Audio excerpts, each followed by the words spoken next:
However, people decide to take a swing at something far more valuable: God himself, after Lucifer rebelled against the power of God in heaven and was defeated by the archangel Michael.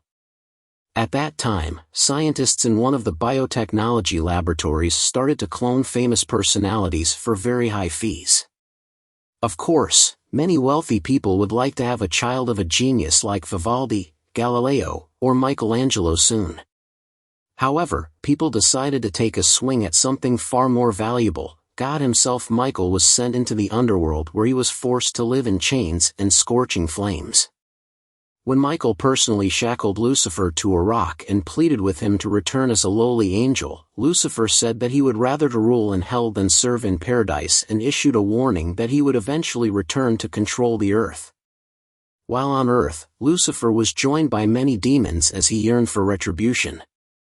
When Lucifer fell into the abyss, his followers built a temple there and held the belief that one day he will rise again to rule over earth in our time. American student Lauren Milton is attempting to convince her professor to accept her thesis on the idea that there are no evil or good spirits, but he refuses. He offers to discuss the topic in an informal setting, but the girl declines, and at the same time, a rare exhibition at the museum opens. Everything is on exhibit, including the Shroud of Turin, which has the DNA of Jesus and serves as proof that he was raised from the dead. After acquiring a permit and badge from a priest she knows, Laura enters the museum. The shroud is a representation of Jesus the priest as he leads the Lord to the statue of the Archangel Michael, who has been brought to the museum to guard the shroud. According to Marconi, the War of the Angels was the first conflict. Christ was wrapped in the shroud on the day of his death, but when he rose from the dead, his body shone so brightly that his imprint remained on the cloth. There are many predictions that Lucifer will return, but the Father hopes he won't find a way out. The priest departs to attend to his business, and Laura settles in and starts to draw when she suddenly hears her name. Laura disagrees that evil is not an external mystical force but a personality, and when trouble happens to loved ones it is foolish to blame the devil. However, Marconi is certain that only Michael stands between the devil and men. Despite the late hour, Laura is still working when she notices Lucifer's head on the statue moving and then hears the cry of a raven. The girl walks to the window without noticing the sinister figure behind her, who pulls a sword from Michael's hand and walks away. The guard is prepared to lead Laura out, but she declines since she still has to visit Padre Marconi. Laura closes the window and gathers her belongings. When she arrives to the chapel, she spots a shadowy figure in black slaughtering a guard with a sword. Terrified, the girl flees and hides in the confessional, where she watches as the lady with the sword shatters the glass covering the shroud. When Padre Marconi responds to the disturbance by demanding that the sacrilege be shown in the name of Saint Michael, the lady pushes him aside and stabs him with her sword. The villain sees Laura moving carelessly and gives the order for her minions to grab the shroud and the girl in the hopes that he may appreciate her. The bandits then flee as the fatally wounded priest calls for help. The action shifts to a private auction where one of the scientists, Dr. Laurent, explains that he has developed a method by which he can grow babies from the DNA of great men, thus resurrecting the most notable figures in the history of man. The Archangel Michael then enters his body and vanquishes his enemies. Immediately, a luminous whirlwind descends from the heavens and the Father comes to life.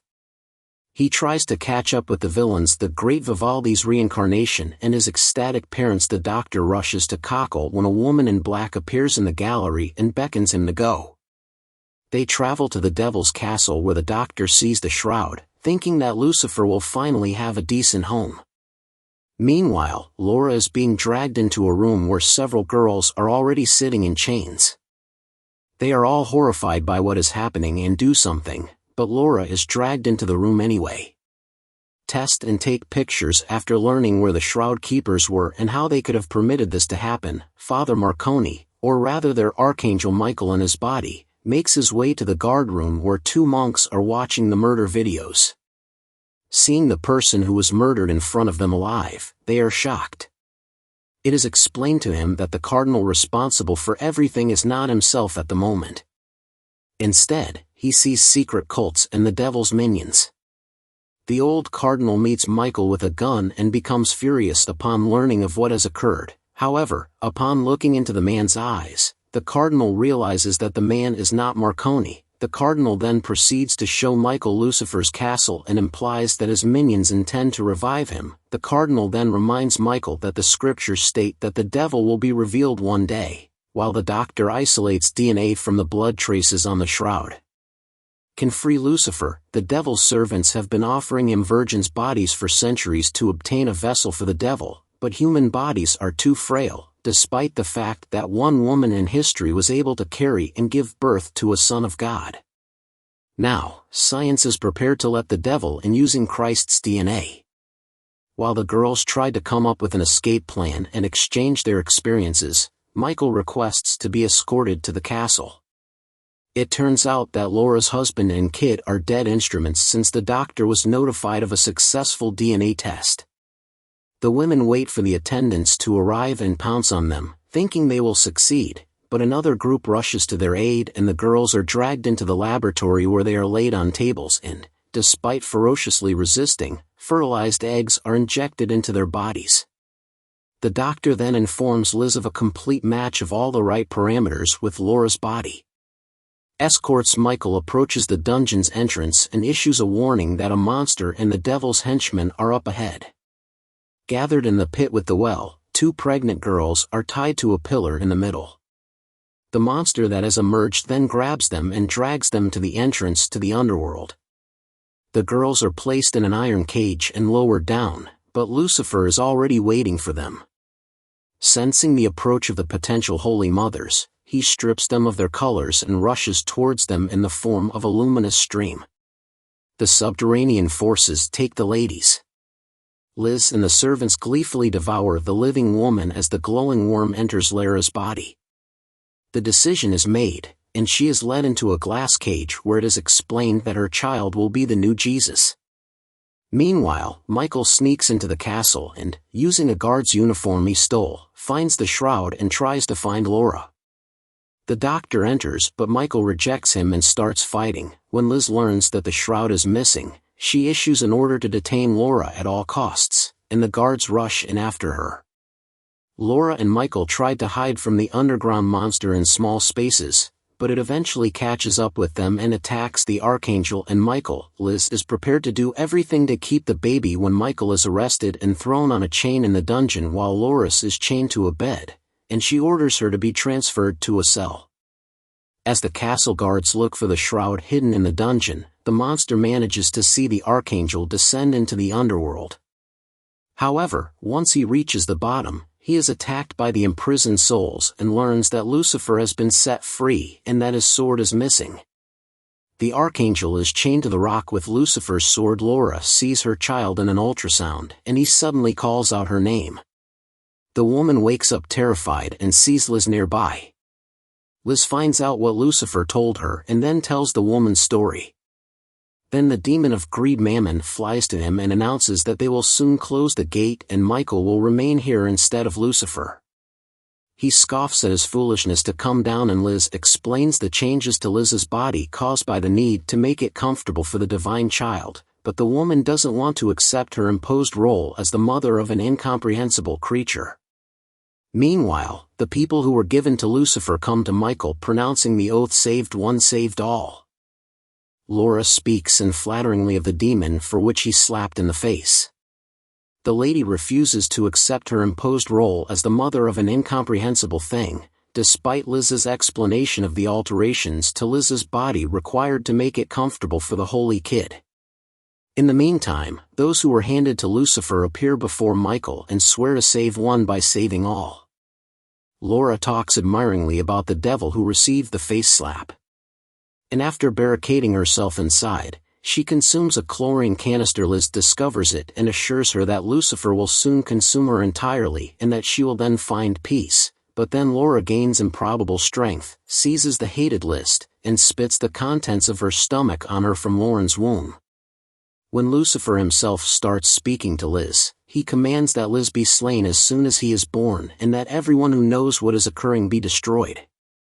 In order to stop Laura from trying to kill the child again, she is imprisoned in a glass tomb, and Lucifer, who has returned to the underworld, taunts Michael and proposes an alliance that no one will be able to overcome. Lucifer flies away, and the archangel realizes this is not at all what he thought, for God, not the devil, has chosen Laura to give birth to Christ, not the devil's vessel.